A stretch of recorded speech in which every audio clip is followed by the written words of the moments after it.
너희가 나를 사랑하면 내 계명을 지킬 것이다. 내가 아버지께 구하겠다.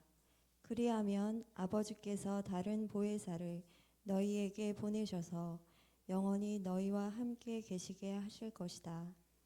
그는 진리의 영이시다. 세상은 그를 보지도 못하고 알지도 못하므로 그를 맞아들일 수가 없다. 그러나 너희는 그를 안다. 그것은 그가 너희와 함께 계시고 또 너희 안에 계실 것이기 때문이다. 나는 너희를 고아처럼 버려두지 아니하고 너희에게 다시 오겠다. 조금 있으면 세상이 나를 보지 못할 것이다. 그러나 너희는 나를 보게 될 것이다. 그것은 내가 살아있고 너희도 살아있을 것이기 때문이다.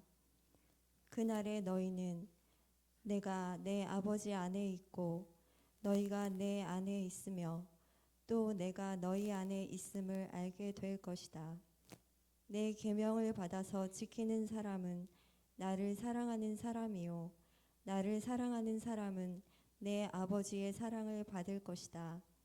그리고 나도 그 사람을 사랑하여 그에게 나를 드러낼 것이다.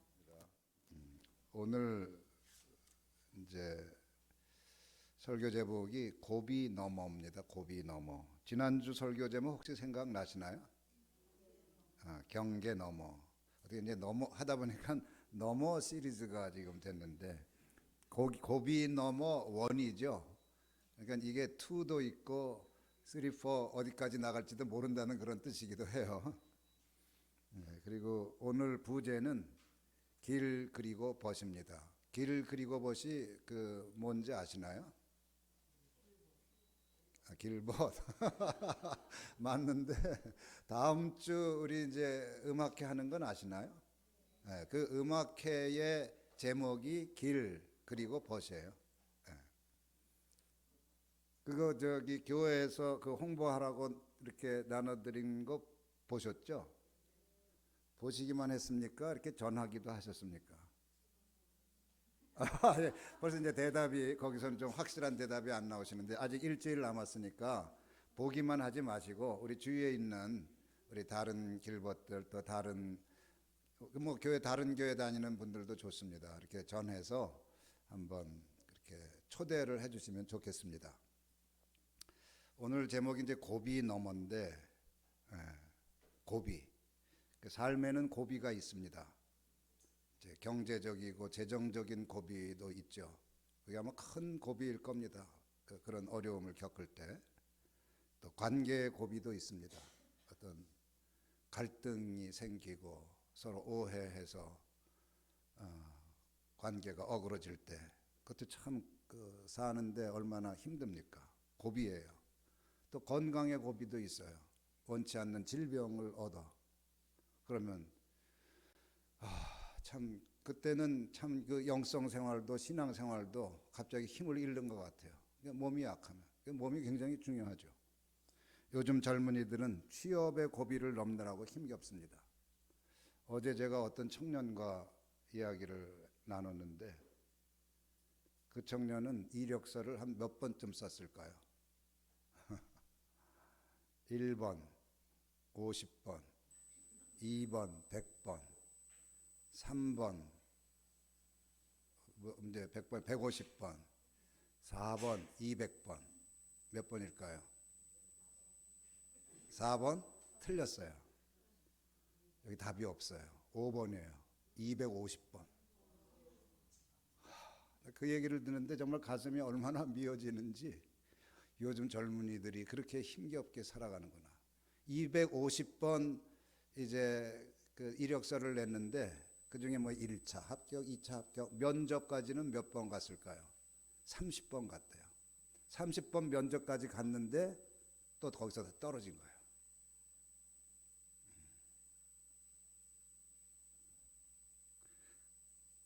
근데 결말은 해피엔딩입니다. 아주 나름대로 원하던 직장에 취업을 했어요. 다행히도. 이런 고비, 얼마나 많은 고비를 겪었겠습니까? 또 갑작스럽게 당하는 사고도 있습니다. 그것처럼 예기치 않게 덮쳐오는 삶의 고비도 있죠. 내면의 고비도 있습니다. 어떤 이유로? 주로 이제 우리 그 생활 현실이라고 표현하는 이제 외적인 여러 가지 삶의 조건과 또 관계의 상황과 이런 것들을 통해서 형성되는 내면의 불안, 두려움, 삶에 대한 근심, 걱정, 낙심, 원망, 상처, 이런 것들이 마음속에서 일어나서 우리를 혼란하게 하고 아주 삶을 그냥 뒤흔들어 버립니다. 여기 지금 함께 예배드리는 우리 길버님들, 이제까지 어떤 고비를 넘어왔습니까?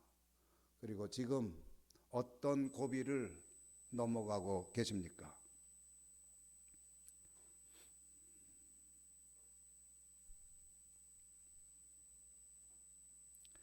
세상에는 두 종류의 사람이 있는 것 같습니다. 고비 앞에 무너지는 사람, 그리고 고비를 넘어가는 사람, 극복하는 사람이 있습니다. 고비를 넘는 것은 힘들지만 그 열매는 답니다. 삶의 문제가 해결되는 거니까요. 내가 직면하고 당면한 삶의 문제가 해결되는 거니까요. 그러나 그것뿐이 아닙니다. 고비를 넘어가면 삶의 문제가 해결될 뿐만 아니라 사람이 성숙합니다. 고비를 넘은 사람은 이전과 똑같은 사람이 아닙니다.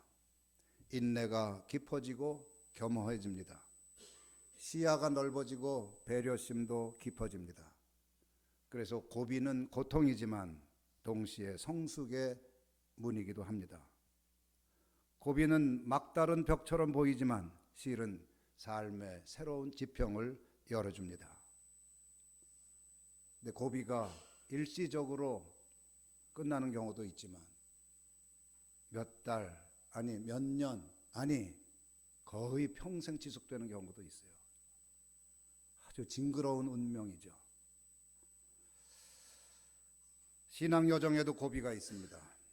아브라함은 세월이 흘러도 약속의 아들이 태어나지 않는 허무의 고비를 넘어야 했고, 심지어 100세에 난 아들을 바쳐야 하는 극단적인 상실의 고통을, 고비를 넘어야 했습니다. 모세는 출애굽 이전에 바로 왕과 대결해야 하는 그 두려움의 고비를 넘어야 했습니다.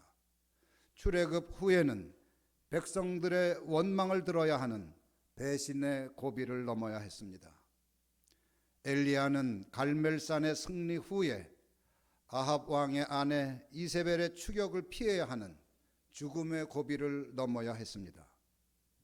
오늘 시편 66편은 삶의 험한 고비를 넘은 사람의 노래입니다. 시인은 이렇게 고백합니다.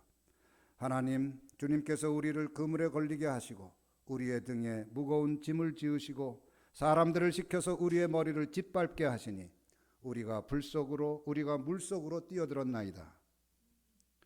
이 시인이 넘어야 했던 삶의 고비는 상상을 초월합니다. 그물, 무거운 짐 같은 표현이 묘사하는 고통 자체도 문제지만 사람들이 머리를 짓밟는 고비, 곧 인격이 말살되는 고비를 넘어야 했기 때문입니다. 그러나 시인은 삶의 고비 배후에서 하나님의 손길을 느낍니다. 그래서 고백합니다.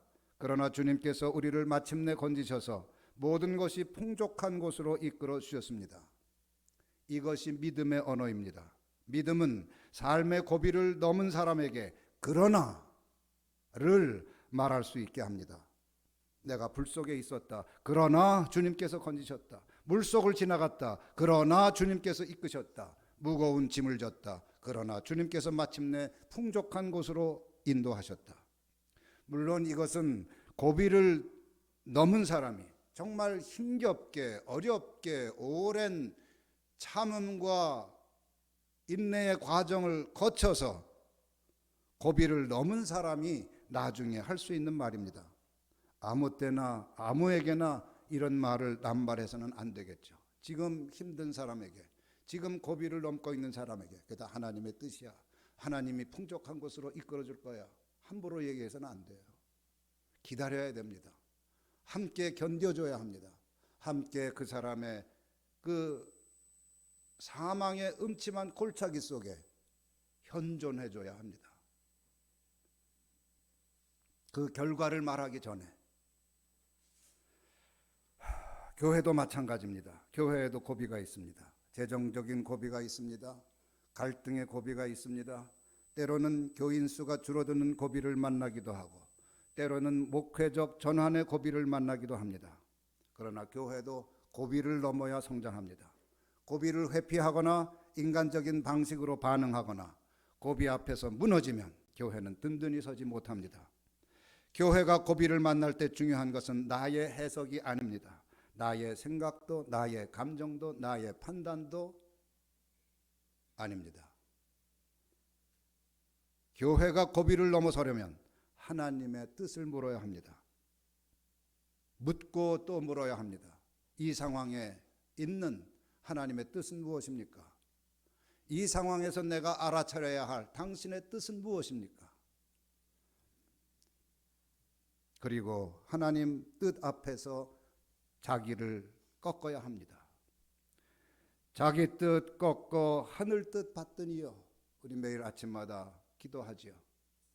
자기 뜻 꺾어 하늘 뜻 받던 예수 그리스도처럼 나의 의지, 나의 뜻을 꺾어야 합니다. 은명교회도 지난 세월 동안 여러 고비를 지나왔습니다. 다른 북소리를 들으며 온 여정은 고비를 넘어가는 여정이었습니다. 은명교회가 들었던 다른 북소리는 어떤 소리였을까요? 우리 창립 예배 때 제가 말씀을 드렸지만 전 오늘의 복음의 언어로 다시 한번 그 물음에 답을 해보고자 합니다. 은명교회가 들었던 다른 북소리.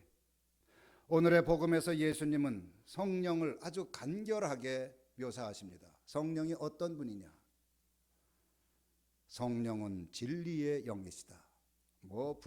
불받았다 하면서 뜨거워지고 방방 뛰게 하고 어떤 능력과 기적과 이사로 무언가 암덩어리도 끄집어내고 삶의 문제를 한 방에 제거하고 없애주는 그런 신통한 능력이 아니라 말이죠. 성령이 뭐라고요? 진리의 영이시다. 진리의 영이시다. 성령을 따르는 사람은 그러므로 진리를 따릅니다. 또 역으로 진리를 따르는 사람은 성령을 따르는 사람입니다. 그러면 진리를 따른다는 것은 무슨 뜻일까요? 그것은 거짓과 환상을 버리고 허위의식과 위선을 벗어버리는 것입니다. 오늘날 한국교회에 허위의식이 있습니까? 없습니까? 대답하지 마세요.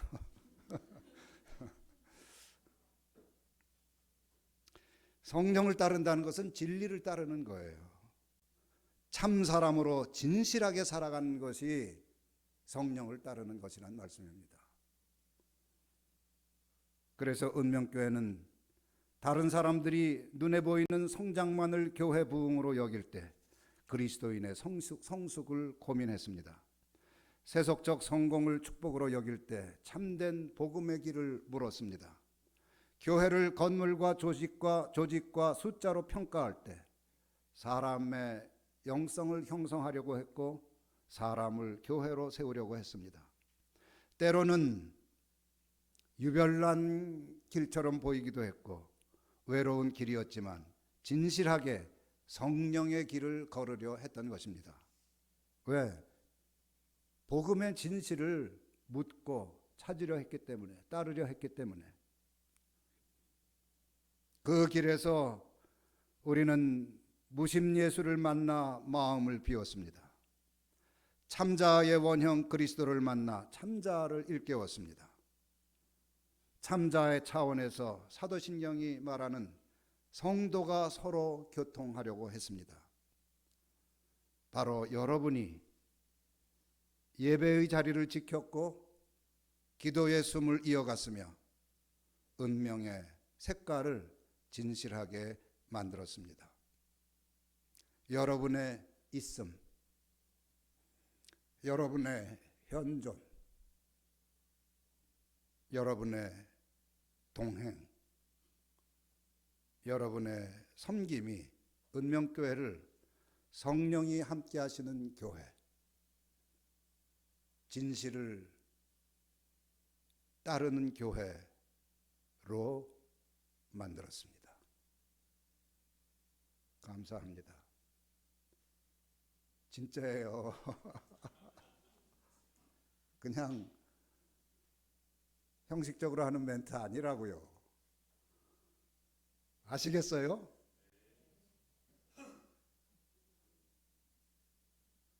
뭐라고요? 아, 그래요? 예.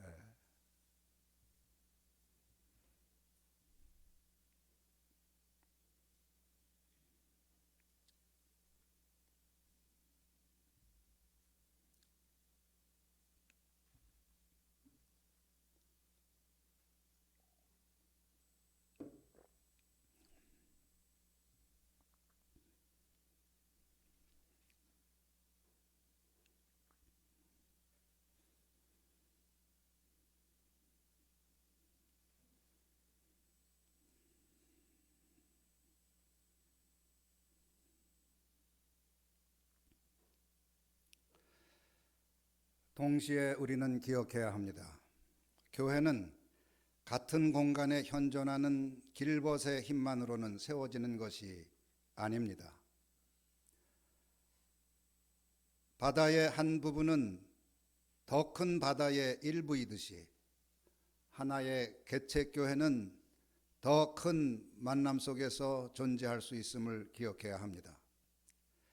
교회는 더 크고 넓은 관계망 속에서 곧 연대 속에 존재합니다. 오늘의 은명교회가 여정의 고비를 넘을 수 있었던 것은 조금 전에 말씀드린 교회 내부의 길벗 여러분뿐 아니라 교회 외부에서 함께 마음을 나누고 곁을 내어준 길벗들이 있었기 때문입니다. 다음 주에 창립 30주년을 기념하는 음악회를 합니다. 이 자리가 30주년을 기념하는 그냥 이벤트에 그쳐서는 저는 안 된다고 생각합니다. 음악을 할 줄 아는 사람 몇몇 사람들의 발표회도 아닙니다. 은명교회의 고비마다 함께 해준 고마운 길벗들을 기억하면서 새로운 미래를 향한 여정을 시작하는 자리가 되어야 합니다. 그렇게 됐으면 좋겠어요. 그런데 음악회를 준비하면서 드는 느낌이 있어요.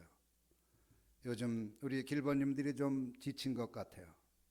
그도 그럴 것이 작년 가을부터 시작된 리모델링 계획과 실행 과정, 또 30주년 기념 예배 준비 과정을 돌아보면 아주 몰아치듯 여기까지 온 것 같습니다. 그래서 피로도 누적됐고 정서적으로도 가라앉은 것 같습니다. 저는 이게 적신호라고 생각해요. 그리고 고비라고 생각합니다. 음악회는 어떤 자리입니까? 음악회는 강연회가 아니에요. 설교하는 곳도 아니에요. 정서적 에너지가 활발하게 작동해야 즐거울 수 있는 자리입니다.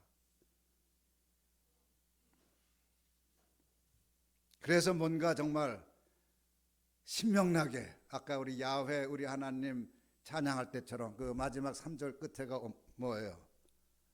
신명나게 사랑 노래를 부를 수 있는 거예요. 그래서 저는 이번 음악회 출연자들의 면면을 소개하면서 저는 음악회의 의미를 새겨보고자 합니다. 시간 관계상 물론 개인 출연자들도 몇 분 계시는데 개인 출연자에 대한 소개는 음악회 때 하기로 하고 좀 단체나 기관 위주로 소개하려고 합니다.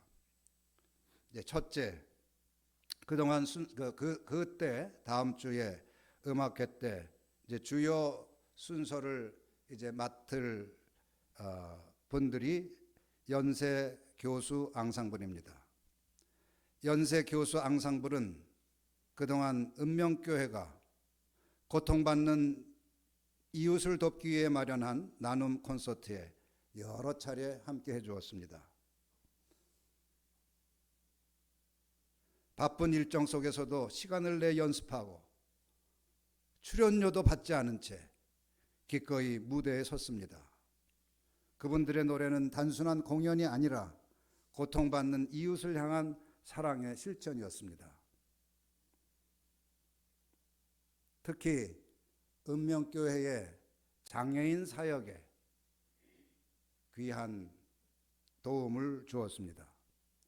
그 과정에서 최현진 장로님의 역할이 컸습니다. 또 초대와 연습, 또 공연에 이르는 여러 과정에서 장로님의 세심한 섬김이 있었기에 이 귀한 만남이 가능했습니다. 한번 역지사지로 한번 생각해 보세요. 교수님들이 얼마나 바쁜 줄 아십니까? 그 교수님들 한 사람 한 사람 불러 모아야 합니다. 뭐 한 번 연습해 가지고 여기 쓸 수 있습니까? 연습하고 또 연습하고 맞춰보고 또 맞춰보고. 굶으면 연습합니까? 차라도 한 잔 마셔야죠. 커피라도 한 잔 마셔야죠. 이따 그럼 식사라도 해야죠.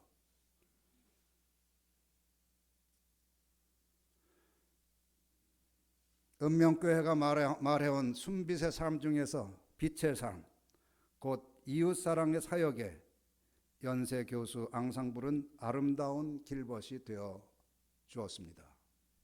그래서 이번에 또 오신다고 해서 참 복이다 그런 생각을 했어요. 여러분도 그런 생각을 함께 공유했으면 좋겠습니다.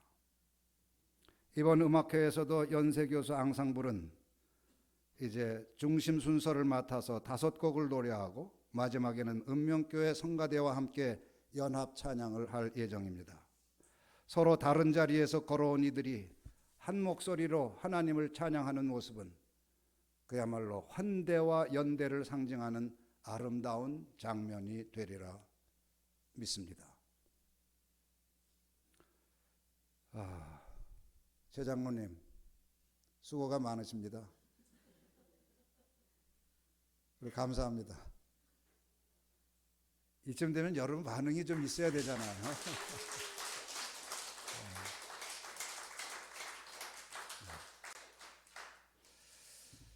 네, 두 번째 한국 샬렘 영성 훈련원입니다. 한국 샬렘 영성 훈련원은 2012년이면 이제 그 2010년 당회에서 읍명교회가 관상목회의 길을 걷겠습니다라고 선언한 지 불과 2년밖에 지나지 않은 그런 때입니다.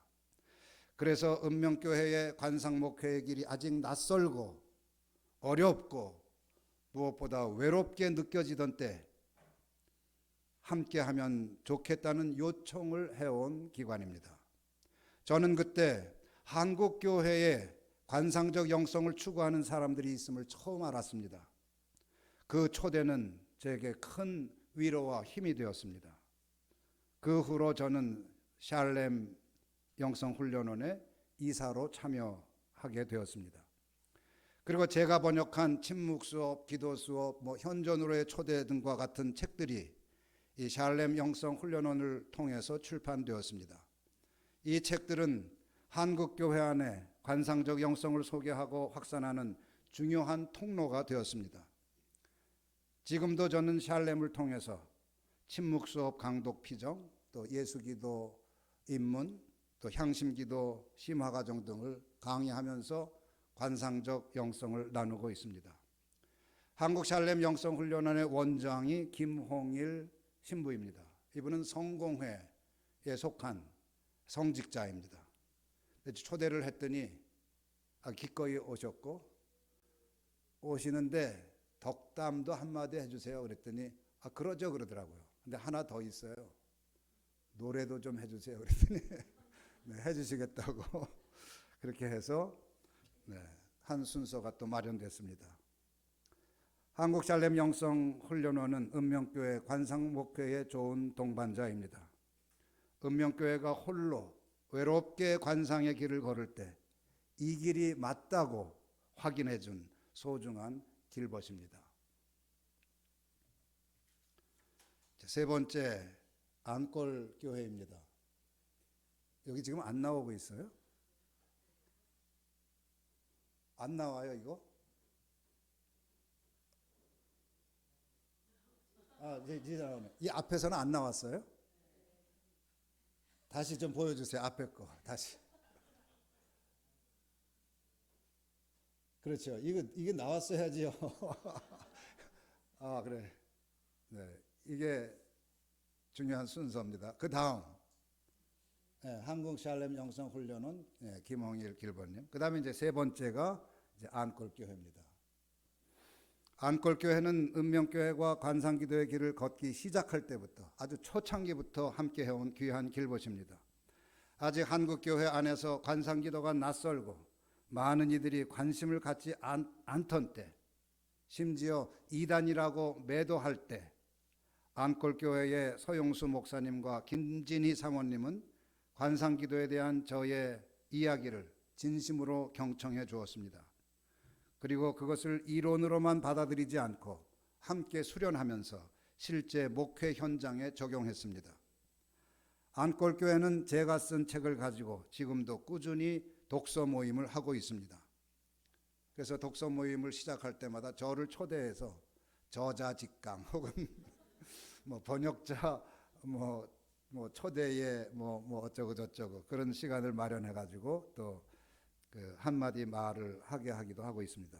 그런 점에서 안골교회는 은명교회 관상목회의 아주 좋은 열매입니다. 동시에 함께 길을 걸어온 소중한 동역자입니다. 교회가 서로 경쟁하기보다 서로 배우고 격려하며 또 하나님 나라의 길을 함께 걸어갈 수 있음을 보여준 고마운 공동체입니다. 형제가 연합하여 함께 어울리는 것은 참으로 아름다운 일이 아닐 수 없습니다. 그 다음에 네 번째, 산돌교회와 레미제라블.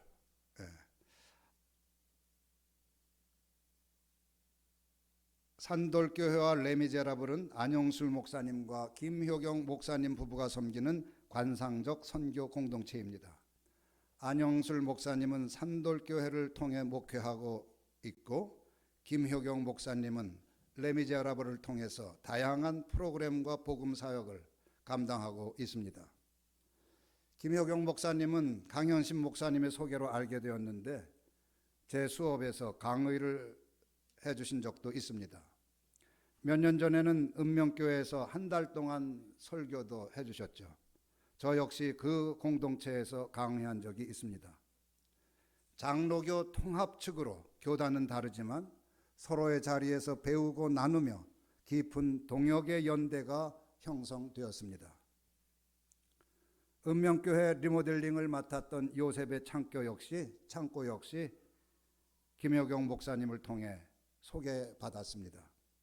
생각해보면 교회의 공간도 사역도 영성도 이런 만남과 연결 속에서 조금씩 새로워졌습니다. 산돌교회와 레미제라블은 은명교회와 같은 방식은 아니지만 같은 마음으로 하나님 나라의 길을 걷고 있는 길벗입니다.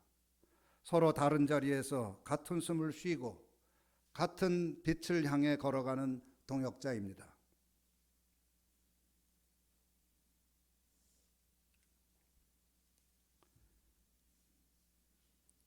이외에도 이제 개인적으로 출연하는 그런 다른 순서들도 있습니다. 여성 솔로도 있고 또 악기 연주도 있고 악기 중에서는 해금 연주도 있고 또 춤도 있습니다.